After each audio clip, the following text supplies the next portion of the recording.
سي والله أخوفك قربها كوريا أهل الجنة وين وعد عدي oday maqaayad ku kulanay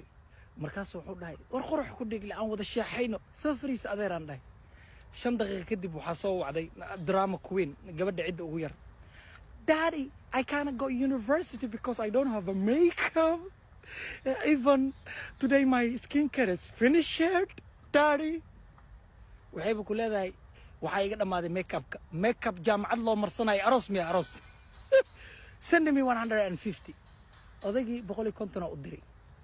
saasu isoo fiiri bombastic side eye halil dana guduud noqotay odayga xanaaq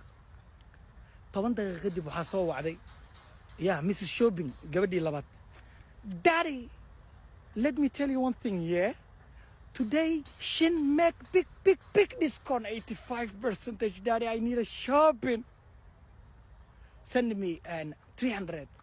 war gabadhayda aniga 200 baan send me wax laga tagay ma leh waxyar kadib shaaxi asoo afku u sii wada waxa soo wacday boss lady gabadha cid ugu weyn curadda daddy today I'm going to London because it's my friend's happy birthday I need a shopping to buy her gift send me 300 odayga waa naxay markaas wuxuu dhahay gabadhayda 250 aan ku soo diraa 250 ka u diray daddy you are the best daddy in the world you are the best daddy in the world you made my day daddy look daqiiq look bidixda 10 daqiiqo kadib odayga wuxuu dhahay war qurux ku dhig leena ma wada qadaynaa adeer qada ma la gaarnaa nay quraac waay odayga frustration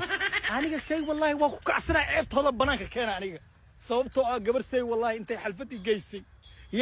oo aan shukaansanay waxay tiri this guy is a vibe